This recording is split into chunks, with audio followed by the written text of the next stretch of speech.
Bonjour tout le monde, c'est Max 2.0, j'espère que vous allez bien. Les prix de la nouvelle série des 7 Bricklink Program Designer viennent d'être annoncés. Je vous propose donc de faire une petite review de ces prix avec moi. Je vous donnerai mon avis, ce que je pense des sets dans leur globalité, ce que je pense acheter ou non, et voilà. On commence donc avec le Brick Railroad Locomotive, inspiré bien sûr de la magnifique Santa Fe. Je pense que ce set, franchement, ce sera un de mes achats. Je suis fan de train, vous le savez, et je le trouve très beau. Déjà parce qu'il est en 8 wide, donc 8 de large, et tous les trains en 8 de large que Lego a fait sont vraiment plus beaux que les classiques qui ne font que 6 de large. C'est pas vraiment un avis personnel, enfin si quand même, mais je vous invite à regarder par exemple l'Orient Express, le comparer à d'autres trains que Lego a pu faire, vous verrez que c'est quand même assez sympathique. Alors donc 120€ pour 1348 pièces, ça nous fait un ratio quand même d'environ 9 centimes la pièce, je trouve ça assez élevé pour ce train. 9 centimes la pièce, alors je sais que c'est un set Bricklink Program Designer, que par définition les prix sont élevés, mais 9 centimes je trouve ça quand même un peu abusé. Parce que par exemple si on compare au Alchemist Shop de la dernière série, on avait un prix qui tournait entre, je crois, 7 centimes et demi ou 8 centimes la pièce. Ce qui est quand même... Alors, ça reste toujours cher, 8 centimes la pièce, mais quand même 1 centime de différence, je trouve ça assez élevé. Et vous allez voir, c'est pas le seul set qui a un prix aussi élevé à la pièce, malheureusement. On retrouve donc 20 stickers dedans. Bon, les stickers, c'est toujours ce qui va diviser les gens. Mais j'ai envie de dire, pour un Bricklink Program Designer, c'est quand même... C'est pas génial, mais c'est pas nul non plus, quoi. Parce que, comme dit, c'est des sets qui sont produits à l'unité pour les gens qui les précommandent, et seulement pour les gens qui les précommandent. C'est pas comme un Lego Ideas où Lego va en produire une telle quantité et faire du restock si vraiment il y a de la demande dessus. Et on a encore enfin 312 pièces uniques. Ces pièces ne sont pas forcément uniques indéfiniment, car ça coûte excessivement cher à Lego d'exploiter une machine pour une pièce, car pour une machine, on a une pièce avec une couleur. Je vous le dis, c'est pas les Bricklink Program Designers, même avec leur prix élevé à la pièce, qui vont rembourser l'utilisation de ces machines. Donc, pour l'instant, c'est exclusif. Peut-être qu'on verra d'autres trucs à l'avenir, je ne sais pas. Donc, la locomotive pourra être motorisée. La locomotive pourra être motorisée avec du power up, de moteur L si je dis pas de bêtises, ou M, je ne sais plus. On voit là dedans les engrenages qui permettront de le faire. Il y a un petit socle qui est très sympathique, on a une figurine seulement, mais bon, en même temps on va pas s'étendre à 15 figurines dans un set d'une locomotive, même si dans la Santa Fe Super Chief à l'époque, on avait quand même 2 figurines, donc voilà. Dans l'ensemble, le set est assez sympathique, les covers des bougies sur le côté sont magnifiques, ça c'est grâce au 8 wide, sans ça on pourrait pas. Les portes aussi sont très belles avec les rollers pour faire la poignée des portes, c'est un truc qui est assez utilisé dans les mobs de train, mais je trouve ça toujours très beau à voir.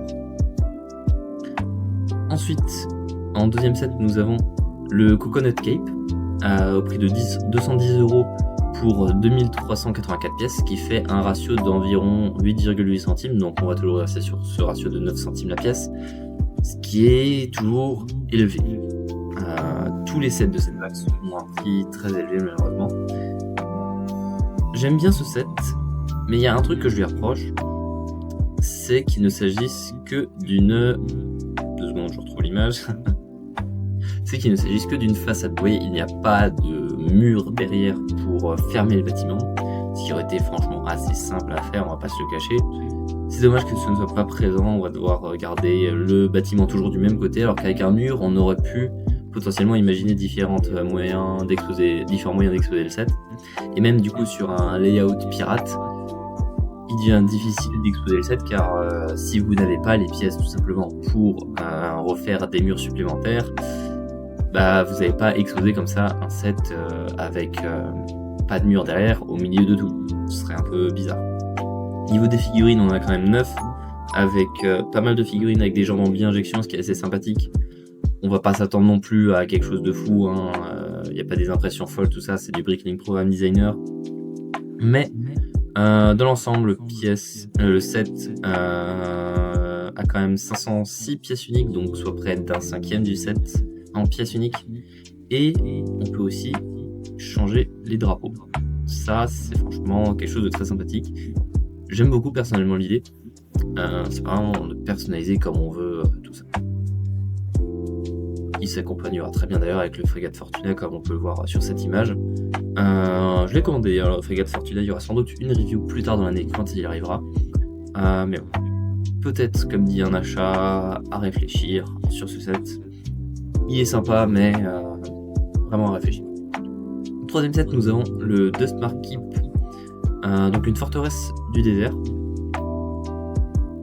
pour 350 € pardon, et 3960 pièces. On retrouve encore ce prix de 8,8 centimes la pièce, ce qui est, je trouve, toujours élevé par rapport au set. On va retrouver quand même dedans 20 mini-figurines, c'est pas rien. Ça va être quasiment toutes les mêmes concernant les chevaliers, mais il faut dire qu'ils sont quand même assez sympathiques. Concernant le reste, c'est assez classique, mais on retrouve quand même une nouvelle impression, a priori, au niveau de la jupe de ce personnage. Ça ressemble un peu, selon moi, à la jupe de la Statue de la Liberté. Donc on pourrait peut-être espérer revoir une nouvelle figurine de la Statue de la Liberté à l'avenir. Sinon, c'est du classique en termes de set de château. C'est sympathique, mais je vois pas la grandeur que j'imaginerais pour un set château à ce prix. Et ce qui me gêne surtout, c'est le fait que ce soit un château des sables. C'est très beau, je ne dis pas le contraire, c'est très beau. Mais pour moi, un château des sables Lego, ça marche pas bien. Surtout si c'est Lego qui le fait. Non pas que la construction n'est pas belle, une fois de plus, c'est juste que le thème castle, ça a toujours été quelque chose qui est dans une plaine, dans une forêt. Donc j'ai un peu du mal à m'imaginer ailleurs. On n'a jamais eu de château dans une région de mer, et encore moins dans une région de sable. C'est peut-être la nouveauté qui me fait dire ça, mais je trouve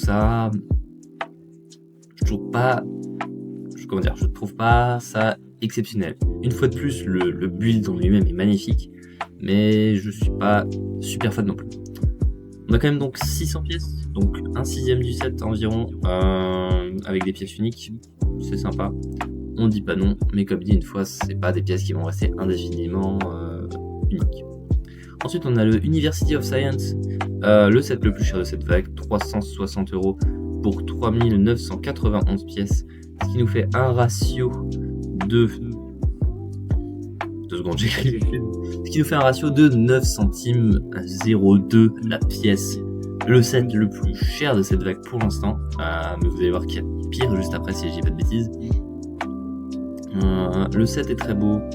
Une fois de plus, c'est une façade, mais il semblerait qu'on puisse décoller du coup les deux modules pour les coller ensemble, comme on le voit juste à la photo juste après. Je suis complètement débile. Ce qui est dommage, c'est que du coup là, le build paraît un peu ridicule maintenant. C'est limite si on devrait pas en acheter deux pour faire un set complet. C'est dommage de devoir en arriver là quand tu vois le prix du set. Je trouve que le set est quand même assez beau. Il nous offre quand même pas moins de combien j'ai dit. Il y a quand même 18 figurines qui sont toutes assez sympathiques. Bon, c'est du classique, on va pas se le cacher. Mais j'ai quand même l'impression qu'il y a des nouvelles pièces, notamment la figurine là. J'ai l'impression que son chapeau, on n'a pas encore eu cette combinaison de couleurs du Dark Tan et du Dark Blue. C'est assez sympathique. Pareil, la sacoche là, je ne l'ai jamais vue en Dark Blue. L'écharpe en Dark Tan, ça m'a l'air nouveau aussi. C'est quand même sympathique, des accessoires exclusifs aussi de temps en temps. Sinon, c'est un set qui est assez classique, on va pas se le cacher. La construction semble être assez sympa. Puis à côté du Art Factory, c'est bien. Mais je trouve que le Art Factory, c'est pas le meilleur à mettre à côté. Genre, si tu colles n'importe quel modular à côté, je pense que ça passe mieux. Attention, je rappelle, le Art Factory n'est pas un modular.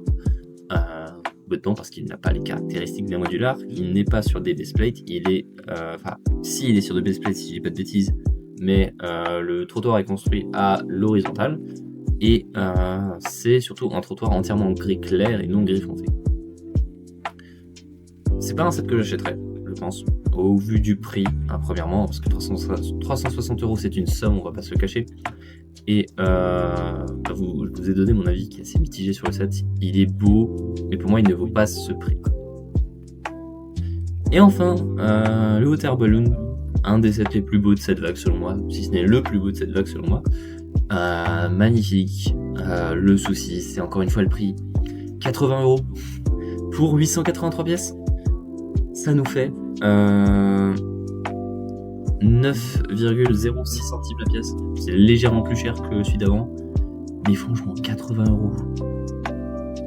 À ce prix-là, autant acheter un Lego Pokémon. Le ratio de prix, c'est le même. Je tape sur les Lego Pokémon, c'est pas gentil, mais c'est un peu le cas. C'est un peu le cas, on va pas se le cacher. Le set est magnifique cependant. Ce qui est bien, c'est qu'on nous incite même à en acheter 2 pour faire un magnifique display. Donc 160€ pour avoir 2 ballons gonflables, génial. Trop envie de dépenser 160€ là-dedans. Voilà, que dire. Après, on a quand même un quart du set qui est des pièces uniques, car on en a 233. Mais une fois de plus, c'est pas sûr que ça reste, donc à voir. La figurine, au moins, elle propose des medium legs, donc c'est bien. Après Dark Green, non, c'est Olive Green, c'est pas non plus le truc le plus rare. Genre, je crois que tu peux en retrouver dans le build de mini-figurine de ton Lego Store. Donc c'est pas non plus exceptionnel. Mais c'est quand même bien noté. C'est pas juste une paire de jambes random classique. Donc celui-là à voir, je suis pas sûr de l'acheter. Personnellement, je trouve ça vraiment très cher par rapport à ce que c'est. Déjà, la dernière série, j'avais hésité à acheter le robot. Je le trouvais sympa, mais une fois de plus, c'est après réflexion par rapport au prix à la pièce qui est beaucoup trop élevé que je ne l'ai pas pris. Donc je pense que le seul achat de cette série, ce sera pour moi le Brick Railroad Locomotive. J'en prendrai un, je n'en prendrai pas 2. Il est hors de question que j'en prenne un deuxième quand tu vois le prix déjà d'une locomotive. Puis voilà. Donc on aura d'autres vidéos sur les Bricklink Programme Designer de prévu bientôt. Il y aura du coup quand ils arriveront une review du Private Frigate Fortuna et sans doute une vidéo du Alchemist Shop aussi qui se fera sans doute en parallèle avec le forgeron. J'ai plus le nom. Mais Blacksmith, je crois que c'est juste Blacksmith Shop peut-être. Donc on fera une vidéo parallèle Alchemist Shop et Blacksmith Shop vu que c'est deux sets qui sont faits pour aller ensemble. Même sur la page on pouvait le retrouver. Voilà. Vous voyez bien là, on nous dit que c'est deux sets qui sont faits pour aller ensemble. Donc à un moment. Voilà. Et donc le Private Frigate Fortuna qui sera aussi bientôt que vous verrez sans doute en exposition sur mon stand. Ça c'est une petite news que je vous ferai dans quelques temps. Je pense d'ici début juillet, il me semble, ou fin juin début juillet, je vous ferai une petite vidéo là-dessus. Pour l'instant, c'est top secret, je vous en parle pas pour pas vous donner de faux espoirs si jamais ça se produit pas. Mais voilà, vous êtes un peu spoil. Sinon, on aura du coup aussi une vidéo sur la série 9 qui arrivera un jour, avec tous ces magnifiques sets, le Wild the Blacksmith, le Fisherman Village, le Slip Dragon Hill, le Pumpkin Patch et le Wood Brick Fried Depot. Je vous dis déjà que le Fisherman Village et le Wood Brick Fried Depot, ce sera des achats instantanés, parce que je trouve ces sets magnifiques, notamment le Fisherman Village qui est exceptionnel selon moi. Mais bon, ça ce sera le sujet pour une autre vidéo. J'espère que cette vidéo en ma compagnie vous aura plu. C'était Max 2.0, à très bientôt.